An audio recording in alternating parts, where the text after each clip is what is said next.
Mobile ফোনে কথা বলা ও ইন্টারনেট ব্যবহারের খরচ বাড়ছে, সেই সঙ্গে আগের চেয়ে বেশি দাম দিয়ে এখন কিনতে হবে এসি এবং ফ্রিজও। বাজেটে শুল্ক বাড়ানোর প্রস্তাব করায় বাড়ছে আরও বেশ কিছু পণ্যের দাম। একই সঙ্গে গুঁড়ো দুধ, চকলেট ও ল্যাপটপের মতো বেশ কিছু পণ্যের দাম কমতে পারে। রেজন ফয়েজের রিপোর্ট।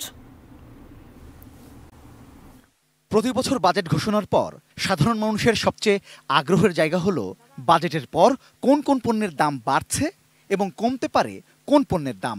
চলুন দেখি 2024-25 অর্থ বছরের বাজেটে দাম বাড়ার আশঙ্কায় আছে কোন কোন পণ্য এবং 2024-25 অর্থ বছরের প্রস্তাবিত বাজেট। প্রথমেই মোবাইল ফোন ব্যবহারকারীদের জন্য দুঃসংবাদ। মোবাইল ফোন সেবায় সম্পূরক শুল্ক 5% বাড়ানোর প্রস্তাব করা হয়েছে এই বাজেটে, যা কথা বলা ও ইন্টারনেট ব্যবহারের খরচ বাড়াবে। পাশাপাশি সিম তুলতে সম্পূরক শুল্ক 100 টাকা বাড়িয়ে 300 টাকা করার প্রস্তাব করা হয়েছে বাজেটে। ফলে সিম নেয়ার খরচ বাড়বে। প্রতি বছরের মতো এবারের বাজেটেও সিগারেটের উৎপাদন পর্যায়ে সম্পূরক শুল্ক ও মূল্যস্তর বাড়ানোর প্রস্তাব করা হয়েছে। ফলে সিগারেটের দাম বাড়তে পারে, বাড়বে জর্দার দামও। এর ফলে বৈদেশিক মুদ্রার বিপরীতে টাকার বিনিময়। এই গরমে এসি ও ফ্রিজ যখন অনেকটা অত্যাবশ্যকীয় পণ্যে পরিণত হয়েছে, তখন দেশে তৈরি ফ্রিজ ও এসি উৎপাদনে ব্যবহৃত বিদেশি কম্প্রেসর ও অন্যান্য উপকরণের মূল্য সংযোজন কর ও শুল্ক বাড়ানোর প্রস্তাব করা হয়েছে এই বাজেটে। ফলে ফ্রিজ ও এসির দাম বাড়ার আশঙ্কা তৈরি হয়েছে। বিশুদ্ধ পানির জন্য অনেকেই এখন বাসায় পানি পরিশোধন যন্ত্র বা ফিল্টার ব্যবহার করেন। এবারের বাজেটে দেশীয় শিল্পকে সুরক্ষা দেওয়ার জন্য বিদেশি পানির ফিল্টারের আমদানি শুল্ক 10% থেকে বাড়িয়ে 15% করার প্রস্তাব করা হয়েছে। ফলে দাম বাড়বে পানির ফিল্টারেরও।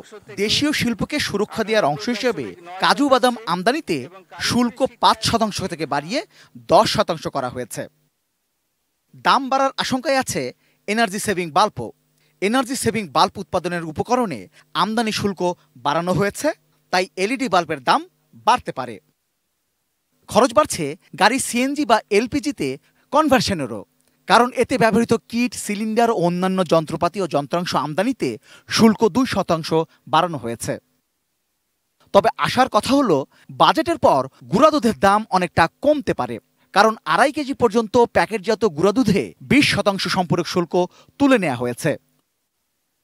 চকলেট আমদানিতে সম্পূরক শুল্ক 45% থেকে কমিয়ে 20% করা হয়েছে। এ কারণে চকলেটের দাম কমতে পারে।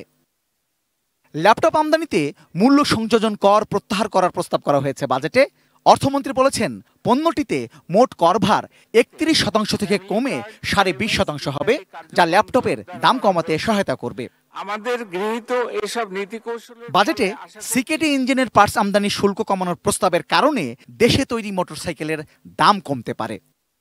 ডেঙ্গু পরীক্ষার কিটের দাম কমতে পারে, কারণ এতে শুল্ক ছাড় দেওয়া হয়েছে।